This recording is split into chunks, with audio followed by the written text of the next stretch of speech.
Olá, seja novamente bem-vindo à série onde eu crio e documento a produção do meu mangá de terror totalmente do zero. A ideia central desse mangá gira em torno de um espelho amaldiçoado no banheiro abandonado de uma escola, que é descoberto pelo nosso protagonista, um motoboy falido e ferrado, como a maioria das pessoas da nossa geração. Nesse espelho habita uma jovem poltergeist que guia e convive com o protagonista no decorrer da obra. E a partir daí, uma série de eventos paranormais começam a acontecer. A ideia é ser um terror macabro, mas como despertar o medo utilizando apenas o preto e o branco do papel? O desafio é criar um estilo, uma estética cujos painéis causem calafrios no nosso leitor. E é isso que nós vamos desenvolver hoje. Seja muito bem-vindo ao nono episódio do Diário Mangaka. Quando eu comecei o diário, era comum eu receber comentários tipo esses sobre a aparência das páginas iniciais que eu desenhava. E eu confesso que eu não ficava magoado, tá? Porque eu concordava com eles. Eu sabia que as páginas estavam um cocô, mas não era a hora de focar naquilo. Eu tinha muito trabalho prioritário para fazer, por mais que eu estivesse bem infeliz com os resultados. Eu vejo que muitos mangakas iniciantes sofrem desse mesmo problema. Então, afinal, o que dá ao mangá essa estética de mangá que nos fascina tanto? Será que são as onomatopeias e os kanjis daorudos em japonês que não têm o mesmo charme no nosso idioma? Será que é o repertório cultural do povo japonês que nos proporcionam histórias tão únicas e fascinantes? Ou será que é a linguagem japonesa que possibilita estruturas narrativas como o Kishotenketsu? Ou pior, será que só quem é japonês tem um molho para criar um mangá? E os brasileiros criam na verdade HQs? Eu não vou entrar nessa discussão, não hoje. Mas o fato é que eu consegui evoluir bastante minha estética nesse um ano de diário, e hoje eu já estou bem mais confortável com o visual da minha obra. Então, antes da gente falar da estética do terror, eu quero te mostrar 5 coisas que eu fiz para sair dessa estética amadora para isso daqui. Afinal, não adianta falar de estilo se seu mangá nem se parece com um mangá, não é mesmo?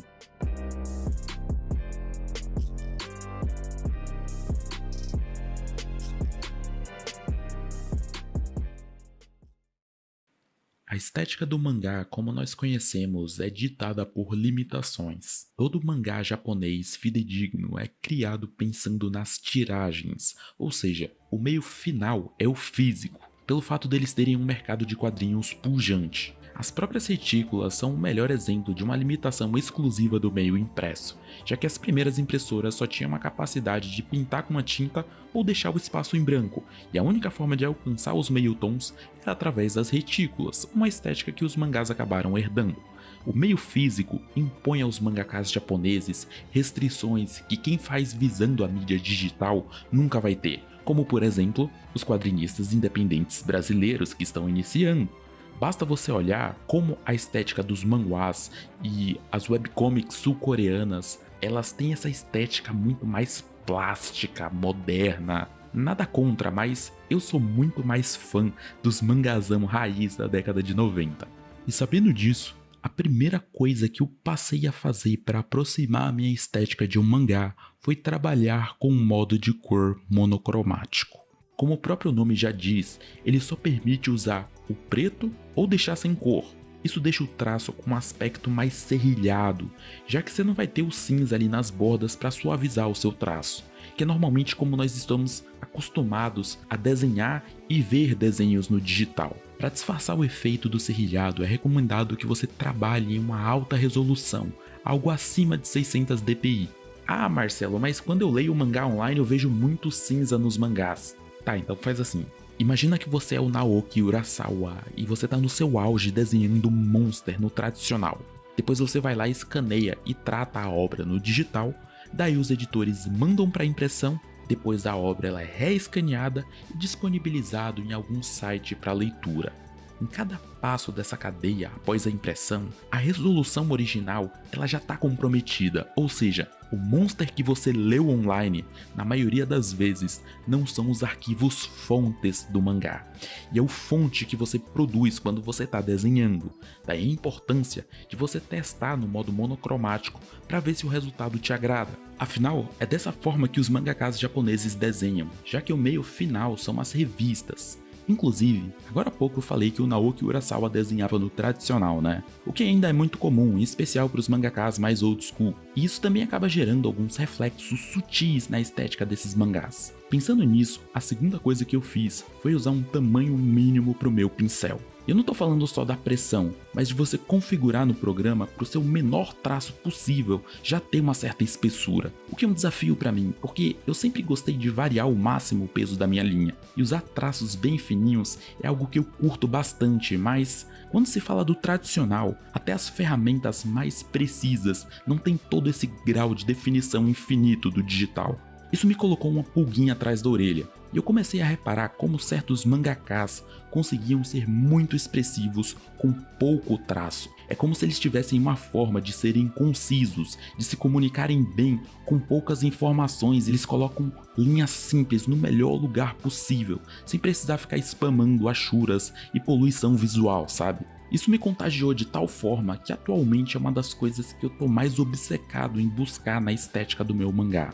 Um traço simples e expressivo. Ainda nessa linha de restrições do tradicional, algo que eu percebi é que no digital você não só tem uma precisão infinita do pincel, mas também você tem um alcance infinito. Ou seja, você pode dar um zoom que vai focar em literalmente 1 nanômetro da folha com boa definição. E isso é impossível no tradicional. Então você já entendeu onde eu quero chegar?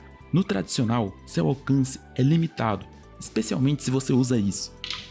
A percepção do tanto de informações que contém dentro de um quadro no digital pode ser meio traiçoeira. Então, a terceira coisa que eu fiz foi restringir o limite do zoom no Clip Studio, na minha etapa de criação do storyboard. A ideia aqui é tentar simular a criação das composições com a mesma distância, como se eu estivesse na frente de uma folha de papel. Compor as páginas com a vista focando no macro é algo que eu já tentava fazer inconscientemente, mas limitar o zoom me ajudou a garantir que eu não caia na tentação de aproximar demais os meus quadros e acabar compondo painéis com uma percepção distorcida.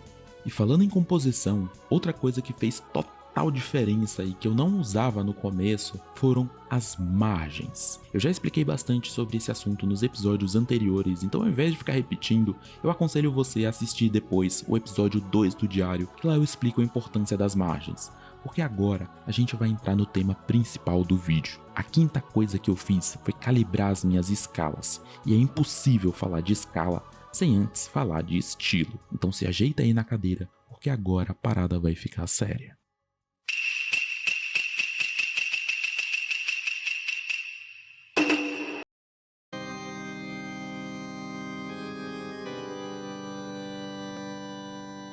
Toda força que é excessivamente exercida sobre nós é combatida por uma força de mesma intensidade e direção oposta, como uma aversão àquela intenção. Aquele cara que sempre tenta ser o engraçadão, frequentemente é percebido como o mais chato. Aquela menina excessivamente meiga, gentil e compreensiva inspira uma certa falsidade. O rapaz que aparenta ser sempre tão calmo, no fundo, está tentando controlar a própria ira dentro dele. A linguagem comunica implicitamente as intenções das pessoas, por ser um reflexo do que elas são no seu íntimo. Com o desenho sendo uma linguagem visual, não é diferente. Embora seja contraintuitivo, numa obra de terror, o medo não deve ser abusado na sua comunicação. Um filme que tenta sempre assustar o seu leitor a todo momento com trivialidades gera o resultado oposto. Ele desperta a banalização do medo. E quando de fato precisarmos sentir essa emoção, não levaremos a situação a sério. Dessa conclusão, a gente tira uma máxima para qualquer mangá independente do gênero. Estilo não é algo linear. O estilo é vivo dentro da sua obra. O exemplo mais clichê disso é como a estética de alguns mangás e animes mudam em questão de segundos para amplificar o humor de uma cena. Se isso acontecesse a todo momento, não seria engraçado, mas uma pequena inserção bem encaixada tem o poder de ficar na memória do seu leitor para sempre. A estética é um reflexo do momento, e isso não é exclusividade dos mangás. Quem manipula a estética para adequar a cena muito bem é Hollywood, mas aí que tá. Eles não têm a liberdade de distorcer brutalmente a aparência dos atores em questão de segundos, como os meios fictícios dos mangás. Então o que eles fazem? Eles adaptam a ambientação da cena para o momento que eles querem. Todo mundo que assistiu Breaking Bad sabe que existe uma paleta para cada cena. É dentro dos Estados Unidos, que é o lugar padrão, e uma paleta totalmente diferente para cenas no México, puxando para tonalidades amareladas, vermelhas e saturadas, que pela semiótica amplifica nossa sensação de um país tropical, quente e deserto. Outro exemplo escancarado é a saga Crepúsculo, que sempre tá com esse filtro desaturado na câmera para reforçar essa estética mórbida dos vampiros. Mas é aquela coisa, por nunca desligar o filtro, acaba gerando o resultado oposto, que é a banalização do que deveria ser um ambiente dark. Mas se eu te falasse que dá pra fazer isso dentro de um mangá também, se liga. Teremos duas estéticas principais dentro de Dias Lúcidos. Uma estética de narrativa padrão para o dia a dia, cotidiana, e outra para os momentos de atividades paranormais. Vamos começar pela mais fácil, pessoas normais e situações do cotidiano. Acho que não tem muita margem para discussão, o terror ele casa muito bem com uma certa dose de realismo. A ilusão de que algo tenebroso habita a mesma realidade que nós torna impossível de eu me desvincular dessa estética. Mas eu não gosto de coisa tão realista, eu confesso que eu me sinto criativamente castrado. Então em Dias Lúcidos eu quero optar por um traço mais semi-realista, onde as fronteiras entre o real e o fantástico se mesclam, formando um parque de diversões pra gente poder brincar. Nesse estágio da obra eu já tenho o conceito dos personagens e a função deles dentro da história muito bem definidos. Então eu tenho uma noção muito clara de como deve ser a minha estética para atender esses pré-requisitos. Definir o estilo, o traço, antes do roteiro e os conceitos, pra mim é como pôr o chantilly dentro do bolo, tá ligado? Eu vejo muita gente invertendo essa ordem, e você não pensar conscientemente em qual abordagem de estilo usar na sua obra e só desenhar o que você tá acostumado por comodismo, pra mim é algo ainda pior, correr o risco de misturar o doce com o salgado, porque nada garante que sua estética natural e a sua obra estejam alinhados em um primeiro momento. Para minha sorte, eu sinto que o meu traço natural já está muito em linha com o que eu preciso, mas isso foi uma coincidência. Ainda assim, eu tenho um desafio de ser o mais realista possível, sem perder a expressividade dos personagens, o que é algo muito difícil, porque até os melhores mangakas realistas têm um traço que tende a ser mais durão, estático e inexpressivo, sabe? Isso é algo que eu abomino. E o pior, os personagens da minha obra precisam ser expressivos e naturais no dia a dia, porque quanto mais o leitor estiver imerso no cotidiano, nos problemas, felicidades e frustrações dos personagens, maior vai ser a pancada que ele vai tomar quando começar o terror. A verdadeira mágica do terror não está nos monstros que espreitam na escuridão das páginas, mas sim na disrupção de uma realidade outrora segura. Para essa estética padrão, eu acredito que o preto e o branco basicão funcionam muito bem, gera um contraste bem grande, bem típico dos mangás tradicionais. É uma escala sem muito segredo, é só evitar as tonalidades intermediárias e ela tá pronta. Agora, para uma cena de terror, isso não funciona, e agora eu vou te explicar o porquê.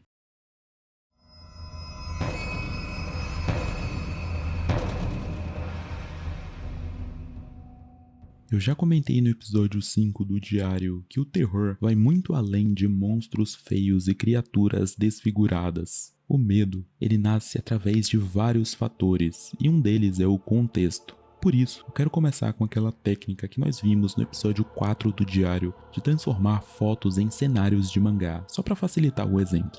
Agora basta eu dar uma baixadinha no brilho e nós temos um quarto escuro de um garoto, como se tivesse de noite com a luz desligada. Esse é o tal do contexto que eu falei que a gente vai partir para testar algumas coisas. Acho que todo mundo aqui já teve aquele pensamento intrusivo de pensar que tem algo te observando pela janela. Então eu vou apagar essas cortinas e desenhar uma janela bem exposta, e do lado de fora alguma coisa tentando entrar no quarto. Uma criatura tateando a janela com dedos longos e vários braços, procurando uma forma de se esgueirar para dentro do cômodo. Repara agora que a escala dessa cena é composta por valores majoritariamente escuros e com pouco contraste. Isso faz com que o monstro se mescle junto ao cenário, que é basicamente a foto de um quarto. Nesse estágio, já dá pra ter mais ou menos um feeling de como a cena vai ficar. Mas algo aqui tava me incomodando e eu acho que dava pra tentar fazer um conceito melhor. Então eu resolvi recomeçar, e dessa vez eu tentei inserir algo mais chamativo. Ao invés de um monstro, eu quero que você se imagine olhando para a janela do seu quarto e você se depara com uma multidão de cadáveres em pé, imóveis te observando. Você não sabe de onde eles vieram nem o que eles querem.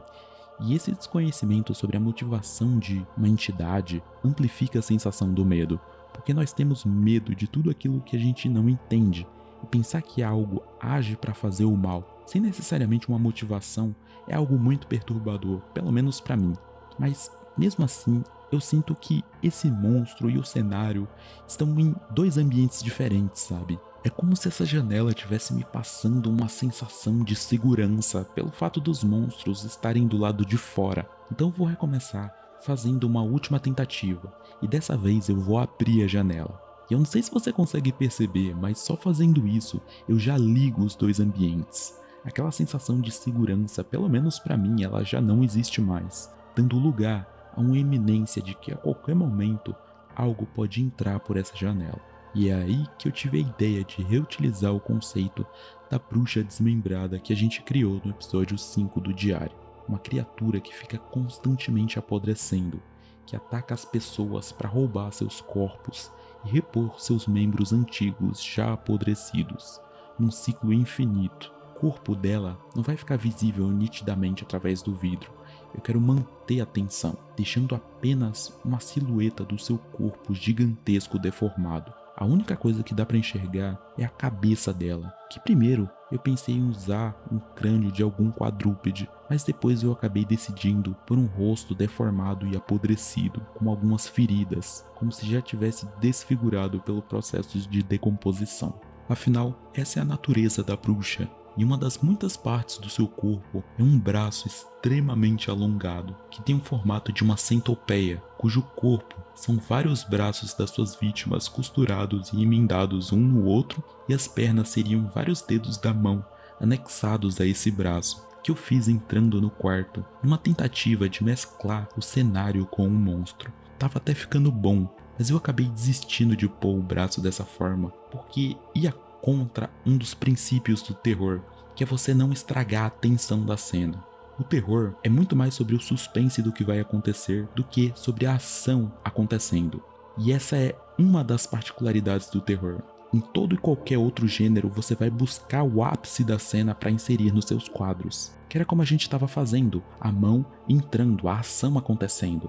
Mas no terror, é necessário que você dê um passo para trás, alimente a cabeça do seu leitor com todas as informações que ele precisa e deixe a ação por conta do imaginário dele, ao invés de ficar tentando mostrar a cena explicitamente, como é natural em qualquer mangá. Então eu recolhi o braço da bruxa e pus como se ela tivesse no momento de usar ele para abrir a janela.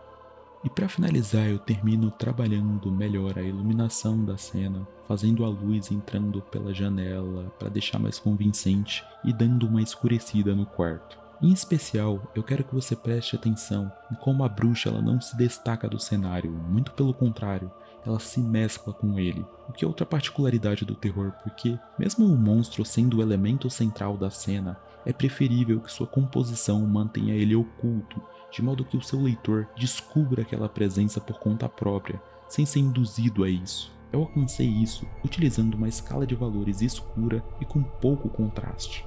E é assim que, através da estética, você consegue transportar o seu leitor para uma realidade sobre o quarto de um garoto comum que não é mais seguro que o seu pior pesadelo, podendo você ser surpreendido a qualquer momento.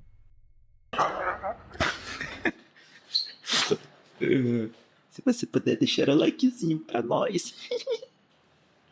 Calver da porra, mano. Nosso tempo acabou. Agora você tem duas escolhas. Você pode estudar ou aprofundar os seus estudos sobre Steel, ou você pode continuar vendo os episódios passados do diário. Muito obrigado pela sua atenção e